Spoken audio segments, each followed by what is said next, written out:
American vibraphonist Yuhan Su, inspired by a duet performance by the famed duo Gary Burton and Chick Corea, developed an interest in jazz due to its emphasis on improvisation.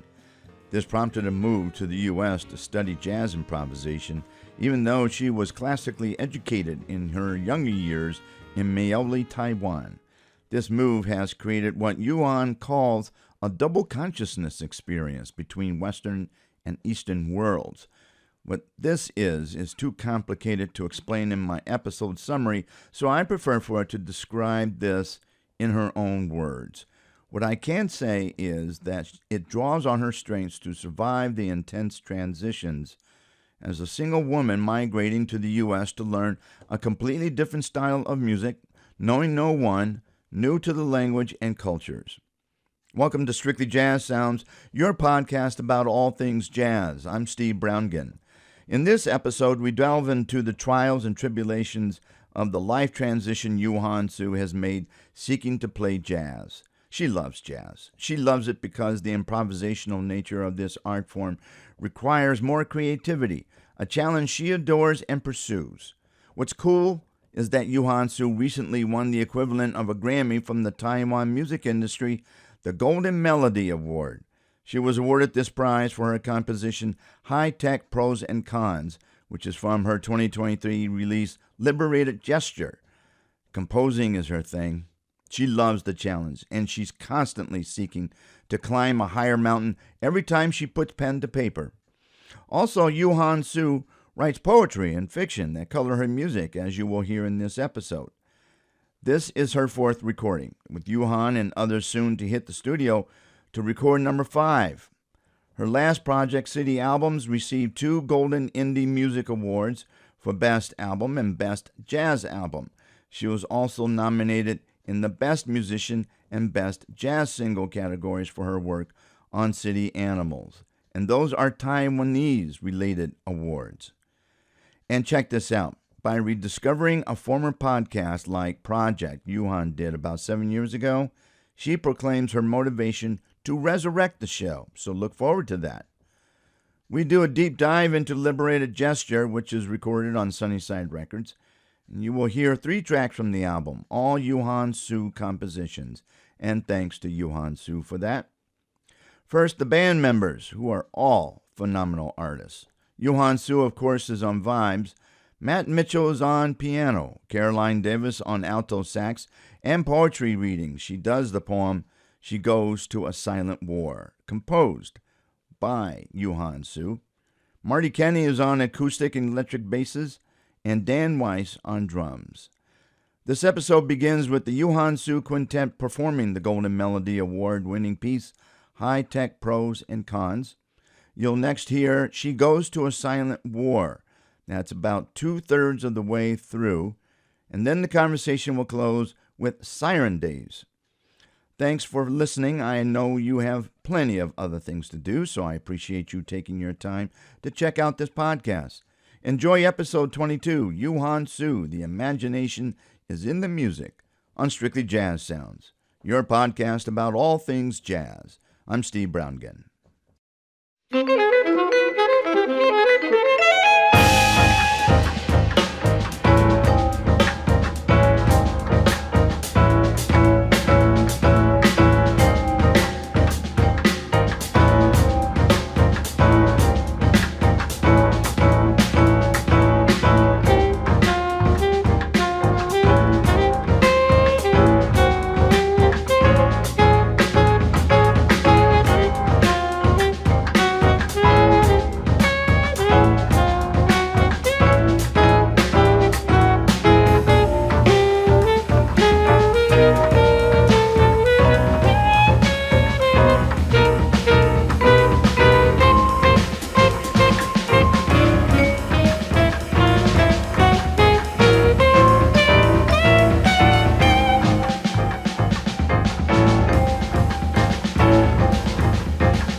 I'm originally from Taiwan. I was born in a small town called Miaoli. I started to go into, we have this kind of classical focus class in school, which you need like a major minor instrument. I started to play piano and then I play cello in the beginning. And then I quit and I switched to percussion. And then since then, I play percussion instruments, marimba mostly, and then all kinds of drums, timpani, snares, and playing orchestra, play all kinds of contemporary music. Until then I went to the conservatory for that, and then I got into jazz. I feel like improvisation it's more interesting for me than just most classical music. You need to just exact the what composers written, and then that's your job to do that. But I'm always very into create stuff. Like I want to make my version of everything. Yeah. And so I found out, I mean, that during that time, Gary Burton, like the vibraphonist everybody knows, Gary Burton and Chick Corea has like a duet tour in Taiwan. And then I saw them in a concert hall and I was so impressed. I was like, wow, like I want to play music like that one day. And then eventually, after my graduate school in Taiwan, in classical percussion, then I came to States. Like I went to Berklee to study jazz. We're gonna get Yeah. there. Let me back up a little bit. Yeah. There's a quick little story on why you actually left piano and went to percussion. I mean, that's a funny little story. Yeah. Yeah, because so I pick up cello in the beginning. Oh, that's it. And Yeah. and then I was very short, not very short, but considerably short at the time when I was a kid. And then people always like just make fun of me. Hey, like little girl, like your cello, your instrument is so much bigger than you. And that time I was like, I don't want to do this. And I see like my friends they play percussion, and then like at that time you just practice at school. Yeah. So you just need to carry like snare drum sticks or like mallets like in Well, the bag. It looks And I was cool, like, doesn't it? yeah, I was like, okay, that's very easy. Also, Yeah. it doesn't look very hard. And then I was like, okay, I'm gonna do that. And then so I switched to that. Now and then I play vibraphone mostly. Like when I need to do gigs around, it's such a insanely job to carry and to take apart the entire vibraphones, to put in the cab and to just hustle around the city. So it's like, okay, that's a really dumb choice. But it's too late. Yeah, it's Yeah. all done. The damage Yeah. done. So Yeah. now you're stuck with that, and we're stuck with you. So, and that's a good thing. Yeah. That's a good thing. It's so you left Taiwan and you moved to jazz because of improvisation and openness to give you time and space to explore and express yourself. Yeah, that's right.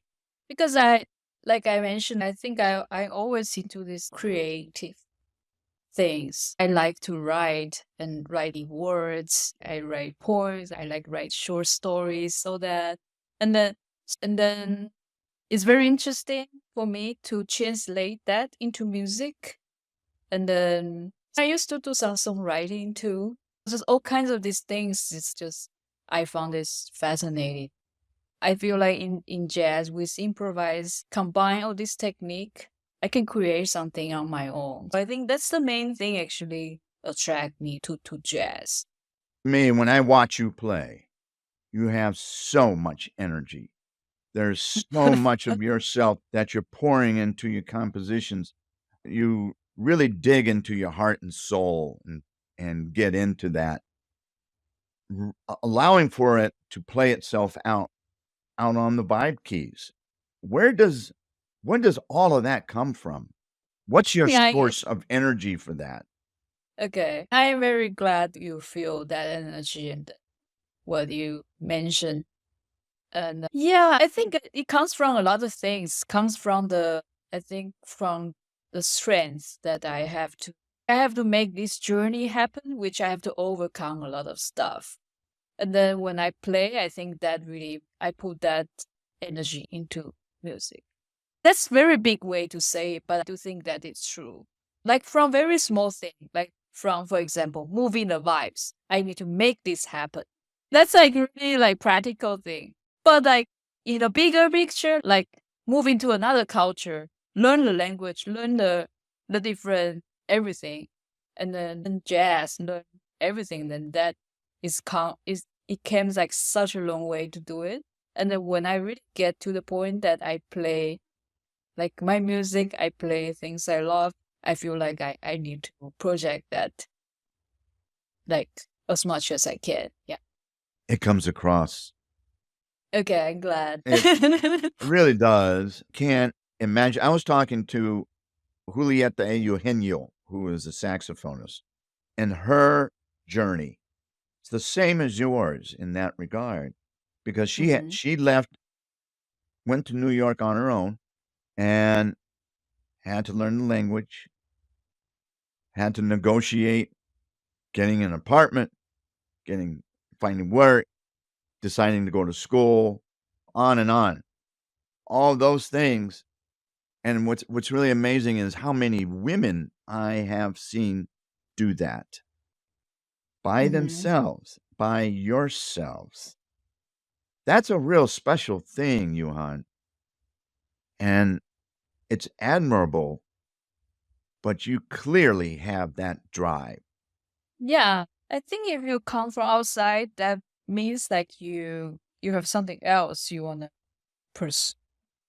But at the same time, it means something you need to sacrifice. And then, so I think that always like this kind of like both side of energy. I think you put more into, okay, I really have to make this happen. Otherwise, there's no way back down. Like that kind of thing. Yeah.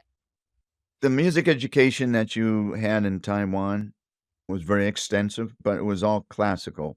But give us the sense of the music climate in Taiwan. I was looking this up and trying to learn what was happening in Taiwan. And I find it fascinating that there's so much growth. Tell me through your eyes what the experience is like in Taiwan.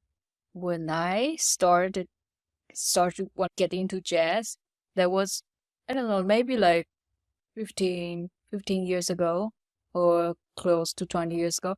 And then at that time, Taiwan still doesn't have the official jazz education. And then I think just like a lot of young musicians went abroad at the same time with me. And then so they went back to Taiwan like 10 years ago. And then so now a strong scene there. They play in jazz clubs. They start to have a jazz department in the university. So things are like growing a lot like in these past 15 years. But in my time, like I really need to get out to study this. Yeah, you have to leave there and go to the jazz capital of the world. Yeah, yeah. I mean, that seems to be the common element that folks really need to go to New York. That's what's happening.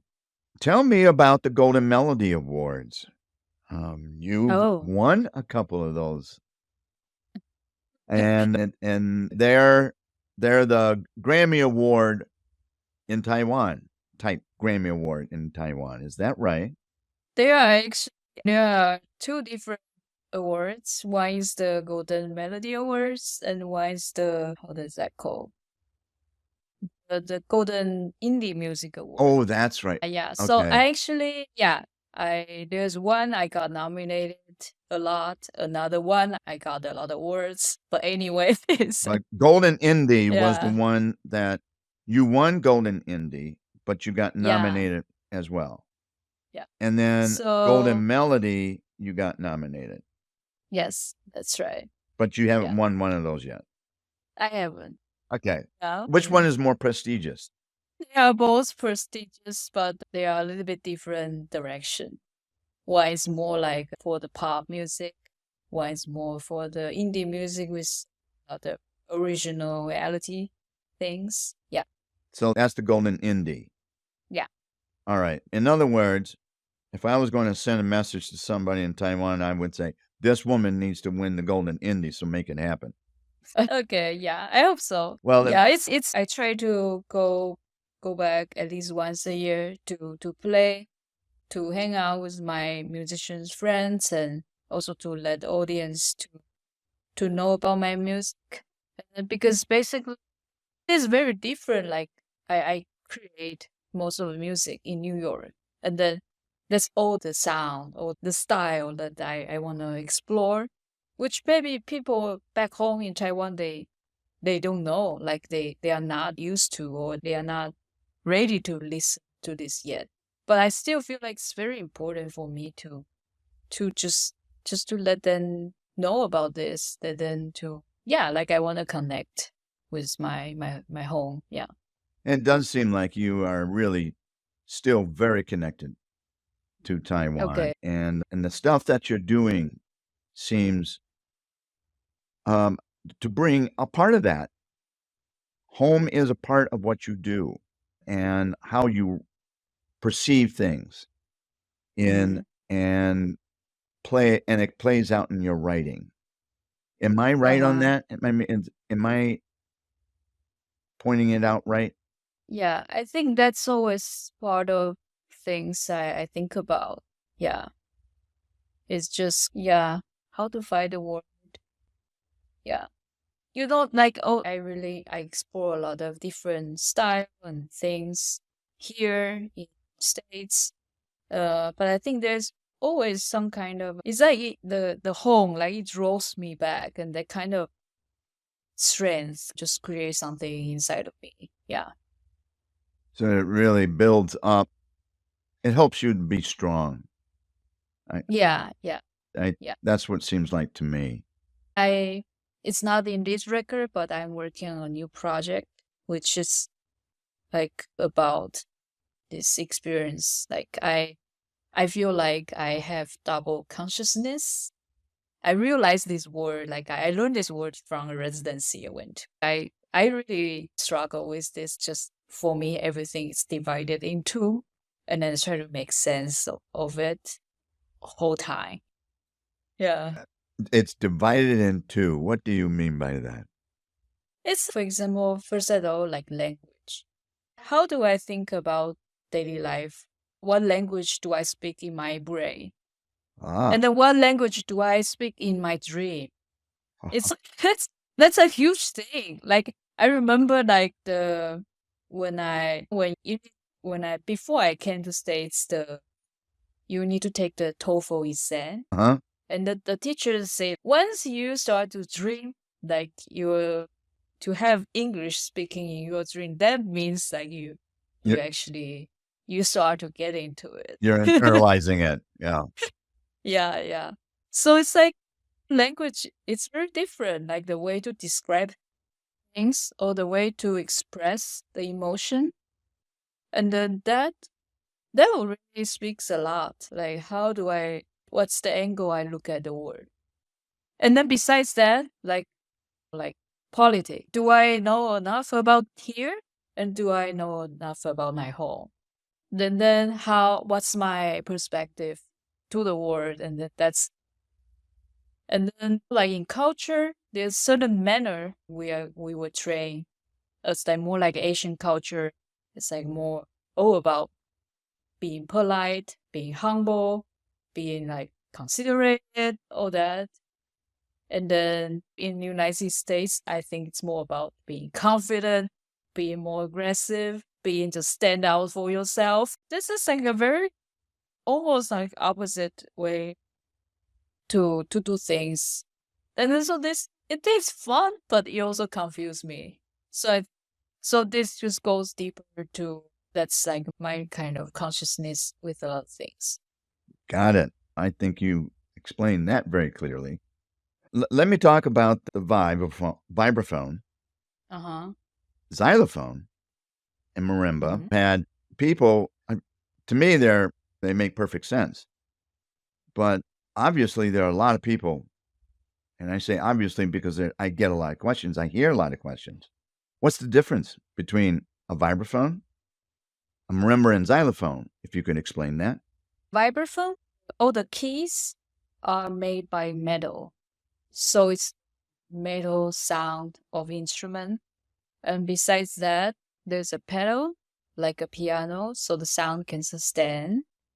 And then the very special thing is there's usually a motor, which there's a fan like just below the keys, which will create some kind of effect.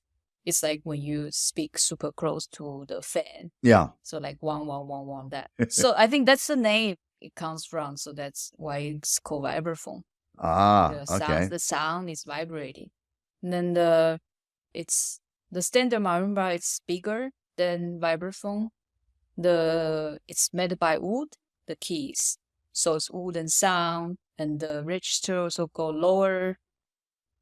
And then the xylophone, it's opposite of that. Xylophone is the keys are higher, so it's in higher register of everything. Usually people use like hard, sharper melodies, so you can hear a lot in the ragtime music.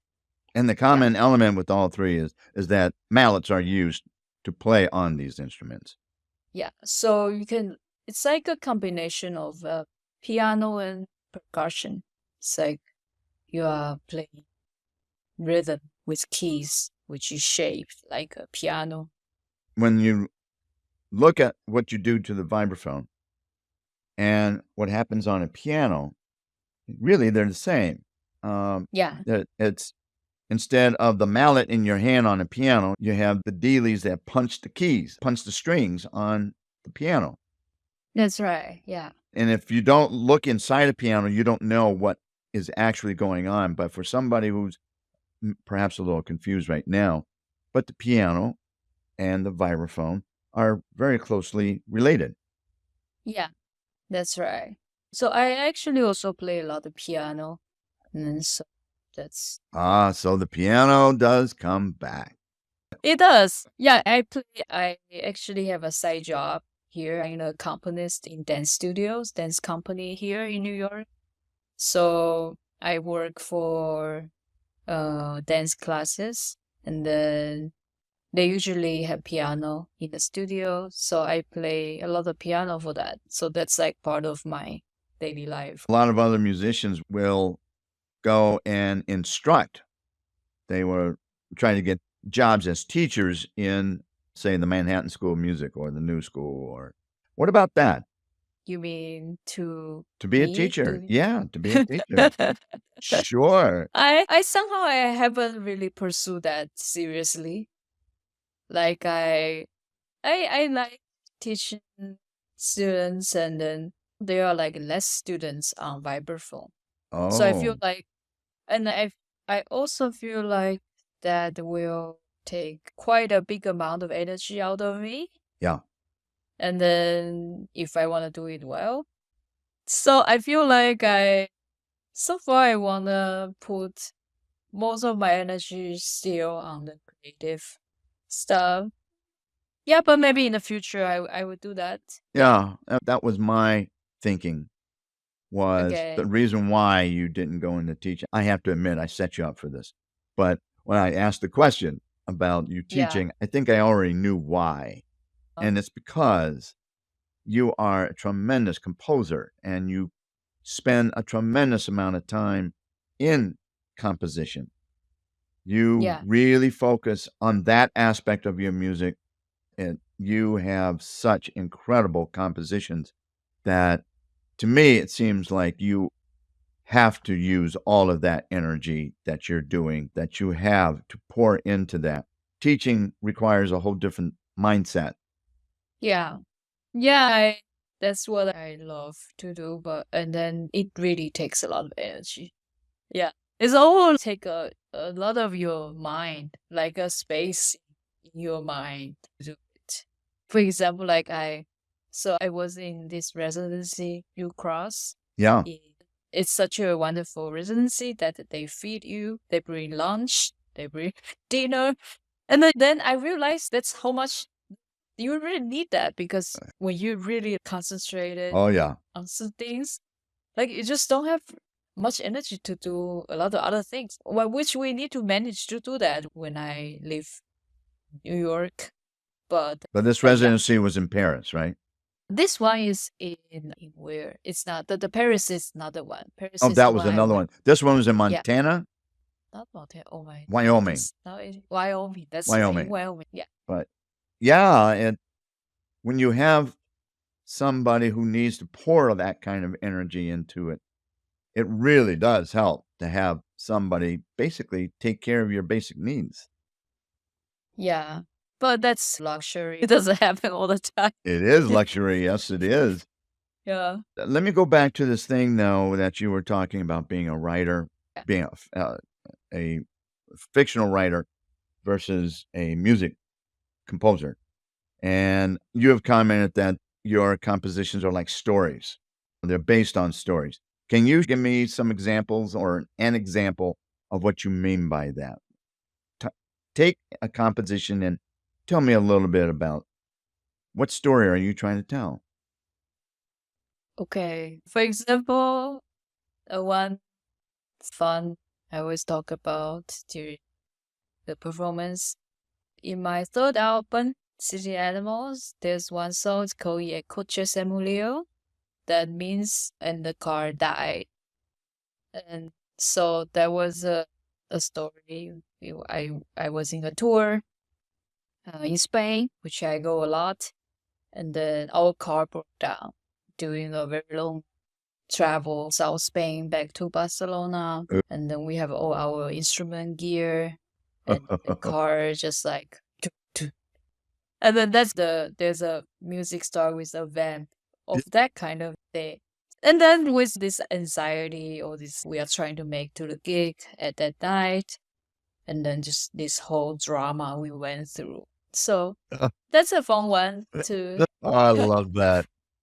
But Yeah. but it's really I had a great conversation with a pianist, Jonathan Avishai, and Jonathan says that he has to start a composition with words. For him, it begins with words, and then he translates it to music. That also, I do that a lot. I resonate with him. Yeah. And someone had asked him, he came to Columbus, and somebody had asked him, when you're developing the compositions, when you're thinking about it, what language is it in? And he's Israeli born, he lives in France, and speaks English, and I can't remember what other language it is, but he speaks 4 languages. And he says, let's see here. I think about this sometimes in both French and English, but sometimes it's in Hebrew. What's it like when it comes out? So it's the same thing for you, isn't it? Yeah, exactly. Yeah. Some things is easy to describe in certain language. As a woman in jazz, what are your concerns? My concern is, I don't know, it's hard for me to actually how to put it. I used to feel like I don't really care about the gender. I want to be just an artist, to be equal to everybody. And then I feel that's like when we communicate with people, we are all like just individual. Like we're all just different. Yeah. Over time I realized I think women does have different quality than the characters are different than the men. And then but at the same time everybody's different. But there's certain quality of that I think it's special, which I will not try to avoid. Yeah. Is there something surely there's something that you bring as a woman from Taiwan? Mhm. There's that cultural component. There's the values of your culture that Yeah. you had talked about, that you had said that it's about, it is not about dominating like it is in the United States. It's about more cooperating. How does that play out for you? In my culture, I also wrote something about it in this record about what I want to fight with the value of being a woman. I think nowadays maybe it's getting better, but when I grew up, I think a lot of people more like thinks women should be in a certain way, like we're supposed to dress nicely, supposed to be like to speak in a certain way or be fine with everything, all that kind of we were taught to do that, which is I don't really agree. And when you're like a kid, it's hard to express that. Like I mentioned, there's a education culture things like we're supposed to say yes to things. Not like here, like in the States, people is gonna say no. I think it's this and that.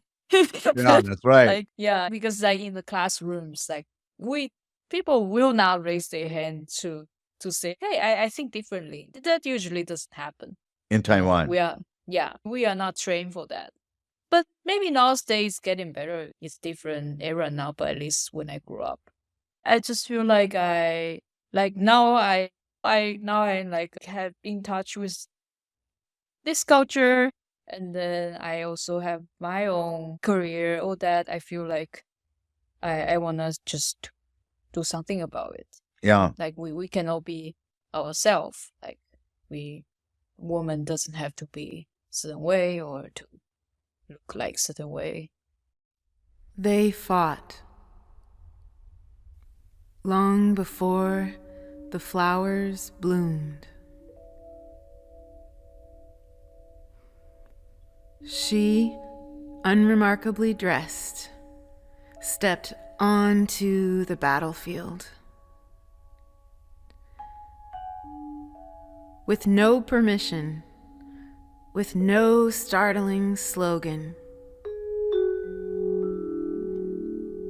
her proudest strong mind interpreted the so-called elegance and tenderness. Dewdrops on pink petals, the shield against the sword.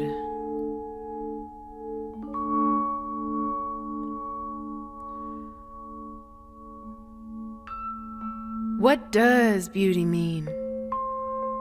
All that they eulogized were the brutal discords. Or, if you have noticed that bright green leaf which is bud and fertile.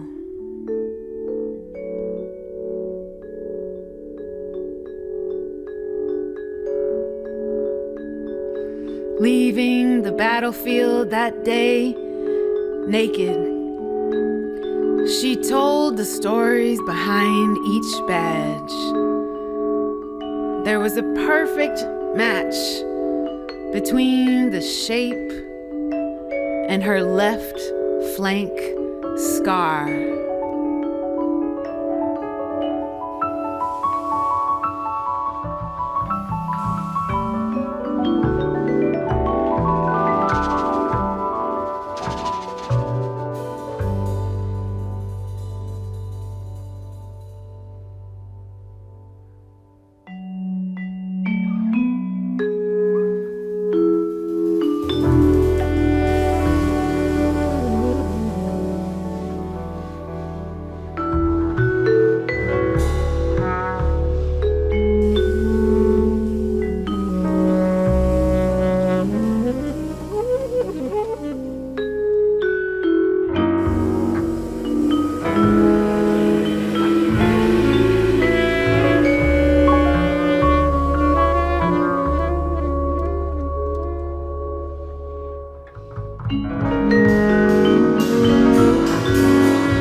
Let's talk about something that you've done, and let's get into Liberated Gesture.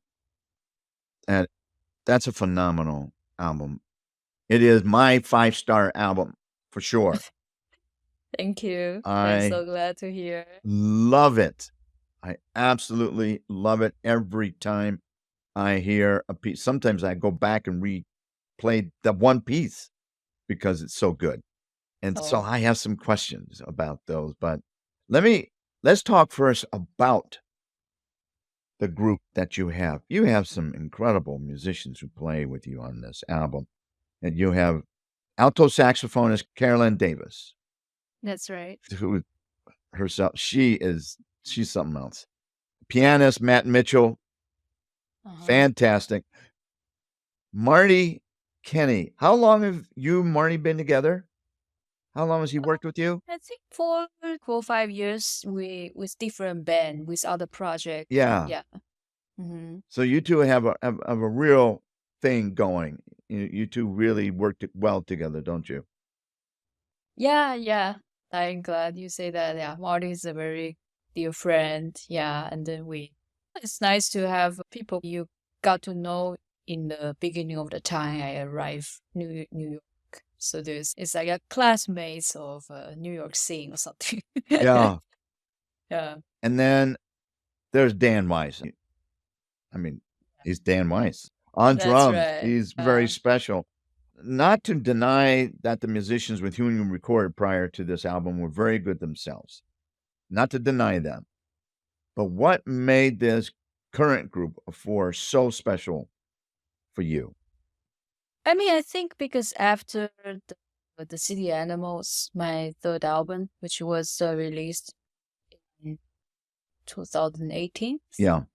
After that, there's a time gap until this record, and then I went to Paris, and there's pandemic, all that.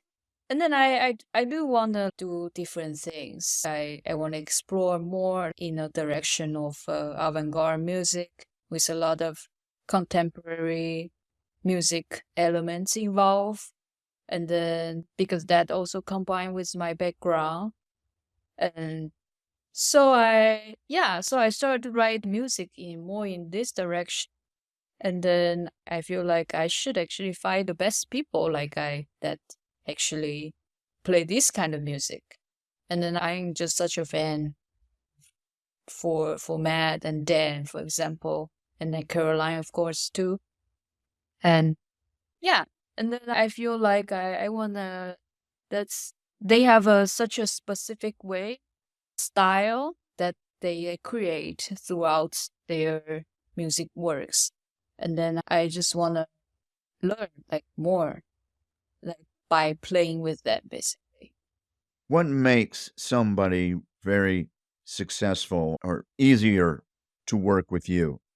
Is your music is demanding. That's right. Yeah. So Yeah. yeah, so I need to find the right people to play. There's apparent to me that the emotions are right there in Didion. Let me talk a little bit about the album itself, just a few pieces of this, because Mhm. we could spend the whole hour talking about the album alone, too, because we've got to get moving here. But the emotions are very apparent to me and each of them has their own story. Share what Didion is about. Okay. This apparently it's inspired by Joan Didion. Her book is called The Year of Magical Thinking.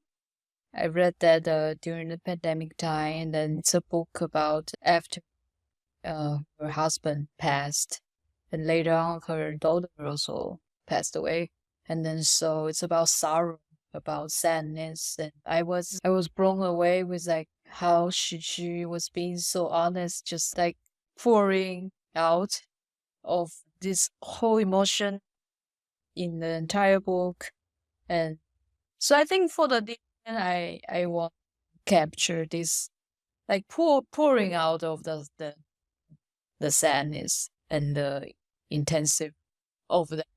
Yeah, I want to capture this energy. A tremendous amount of energy in this.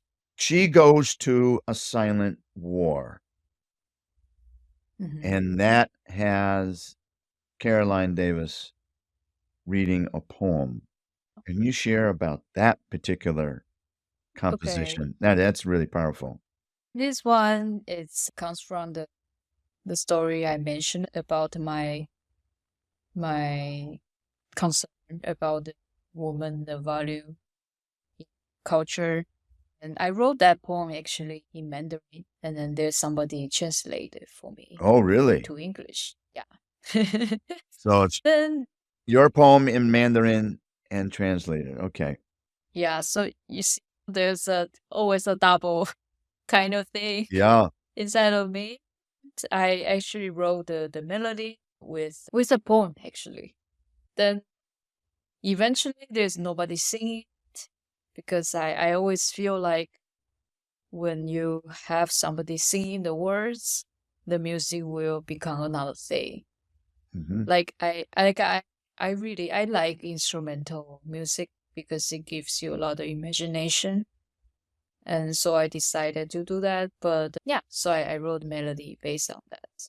So the The words, words. you Yeah. wanted to set the words up and have them take effect Yeah. along with the music, Yeah. not one superseding the other. Let me ask about Siren Days. Siren Days meant something to me, but I'm curious to hear what it meant to you. This one I wrote during the pandemic. There was the first lockdown in New York, and I was here at that point. The first 2-3 months, nobody knows what's going on, Yeah. and then there's the siren, the emergency car, and everything just it's running outside of my apartment whole time, like every Really? day. Every It's like day. yeah, and nobody knows what. Like now it's the end of war, or and what? How long will this last? And all this kind of thing. And then yeah, I think actually at that time it was hard to write music, but I managed to write a few. So that one it was like start with a vamp. I was trying to capture the sound of a siren. It's like Yeah. yeah. Works well. So this album was partially written during the pandemic here, Hmm. and then another part, the rest of it written in Taiwan. Some in Taiwan and some big parts in Paris when when I did the When you residency. did the residency. But Taiwan, I understand, just as an aside here, but Taiwan had a very different experience with COVID. That's right. So I actually stayed there for like over a year because when the entire world going crazy, we actually have almost zero case, which is like Yeah. a miracle. Yeah, I think because we are like an island ship and then we isolate from the very beginning. So that was very interesting. Like we were having a normal life during that time. Yeah. Your president has his degree in public health. Oh, Did you know that? okay. I didn't know, but Yes. okay. Yes, he That's has that was his area of study was public health. yeah, and then also because we also have something similar but not as bad. Couple of years before this pandemic, so I think people were really alert about this because I think people here or in the rest of world they don't really believe this will actually happen. So Yeah. people don't want to wear a mask or all that. But we were like, yes, let's do that. So we set the isolation very quick. It wasn't political. Yeah. That's really what it boils down to. Okay, I'm going to now come back to what we were talking about. The last piece, Hassan's Fashion Magazine. That piece is great. It fades out, and it faded out. I'm going, whoa, what's happening here? Where is it? What are we missing? Why did you fade it out? I think I want to have a fade out. Then it faded out. Yeah, and then it gives you a feeling of what's coming next. So then we're going to have Liberated Gesture Part 2 of it. Anyway, That's right. Liberated Gesture is going to be Gestures Part 2 and 3. Anyway, you are an amazing composer. I'll say it again. And this album really should be a Grammy contender. I hope, but maybe not. It's not happening. Gosh, I have a couple other things. real quick, you have a great relationship with Greg Osby, don't you? Yes, it's my that he was my teacher at Berklee in an ensemble class, and I released records through his label. Yeah. Inner Circle. Yeah. Great label. To me, the people that I've spoken with, musicians I've spoken with, that Greg Osby has been very instrumental in a lot of young musicians or musicians who are just getting started or just really getting going. Was that the same experience that you had? Yeah. I was very lucky. Like when I released my first record, I just graduated from Berklee. So then I think he likes my composition. While I take this ensemble class, I bring the tunes to the class, and he feels that was special. And then he released the album, and that was a big thing for me, though, just to be seen like in the industry, like on his label or that. And then his labels with a lot of musicians, younger musicians, has a special voice, like then it put you in this kind of category. But this kind of musicians you create have your own voice. So that's really a great start for me. As an alto saxophonist, he really has a good sense of what other types of instruments do. Could you tell me anything? What was the best thing about Greg Osby, working with Greg Osby, for you? I think the best thing is, he tells us like just you have to find your own way, like maybe non-traditional way to do things. He feels like it's different era now. Like it's the record industry is not like before. Big company produce this and that. You need to have all kinds of different things. You need to do social media. You need to like produce a lot of video. You need to do this and that and try to make your music come across. Yeah. So I think that's very encouraging. And then as you can hear in his music, I think he's very adventurous. And he's trying different way, and that is very inspiring. So that really gives you a sense of direction, giving you opportunities for you to play not only what you want to play, but to branch out, to take risks. Yeah, definitely. Yeah, I think you really hear that in his music, that he takes chances not to stay safe. Yeah. You had a podcast, or you have a Why? podcast. I'm going to call it a podcast. Okay. Because you have, let's call it another thing. You have 7 episodes of doables. Okay. The doables. Yeah. Why don't you explain that? But that's really a podcast. I don't know if you knew that, but it is a podcast. I thought that was very interesting, but because that thing I did, I don't remember what year is it. Maybe 7 years ago, or Yeah. At that time, it's the YouTube, and then all the Instagram, the video thing. It's not a thing yet. And That's right. Podcast, it's not a thing yet. But somehow I got in. I thought about doing it, and now if nowadays I will be a YouTuber or something. But but then and I did that, and then that was just a time that I want to play a lot of duets with different musicians I like, and then I did that. So you did it with Greg Osby. That was your first one. There was episode 2. That puts you out there. Do you remember what that one was about? I'm going to with use Tomoko, maybe? Yes, that is correct. On violin.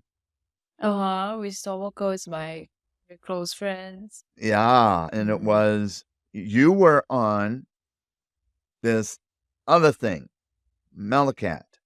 That's right, yeah.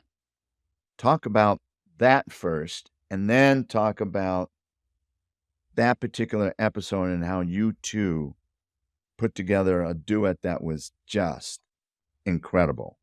Melcat, it's a MIDI device that is like a vibraphone shape, which you can use different MIDI sounds, or you can connect to laptop and you can do any sound with it. You can connect to the pedals and So yeah, it's, so you it's can programmable. Yeah. yeah, you can explore a lot of different sounds.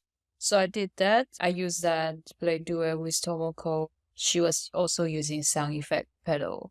Yeah. I think we were playing something more freely just to explore the sound.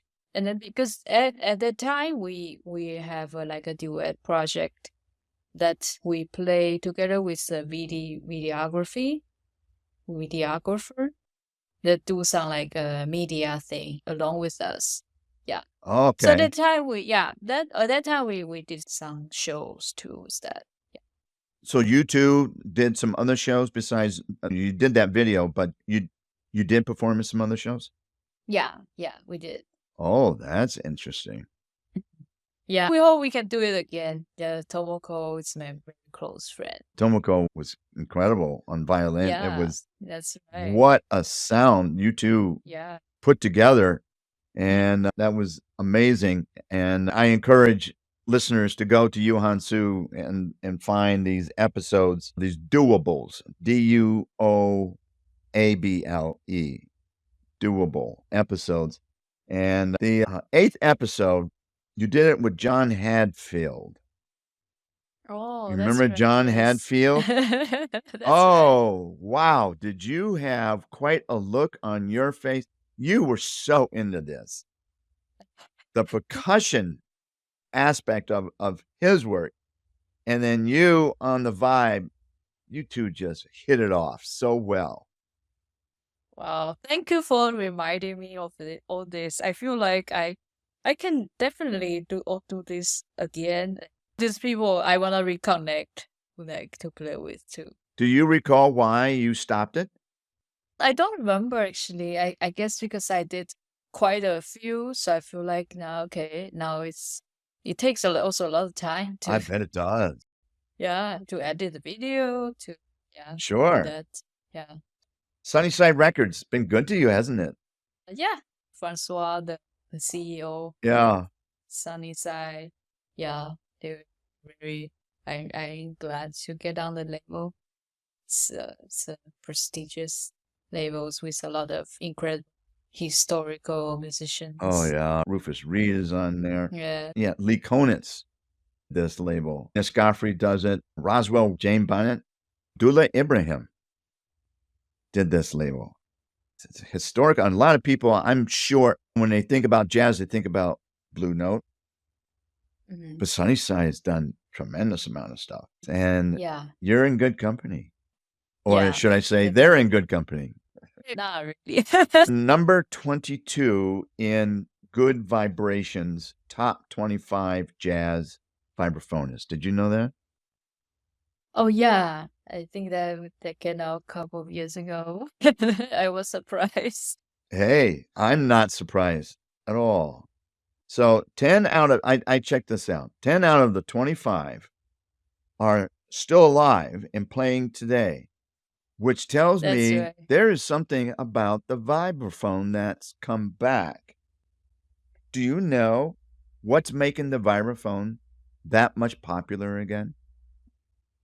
That's very interesting.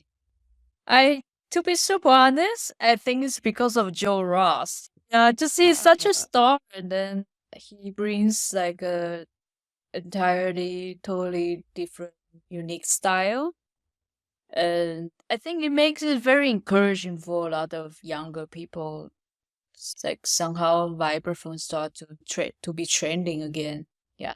And that's a good way to put it. It is trending again. And you definitely are doing a bit to help it along. All right. Look, you take care of yourself, all right? Okay. See you soon. It is my honor. Thanks so very much.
Yuhan Su will soon take her latest band, an octet, into the studio to record her next album.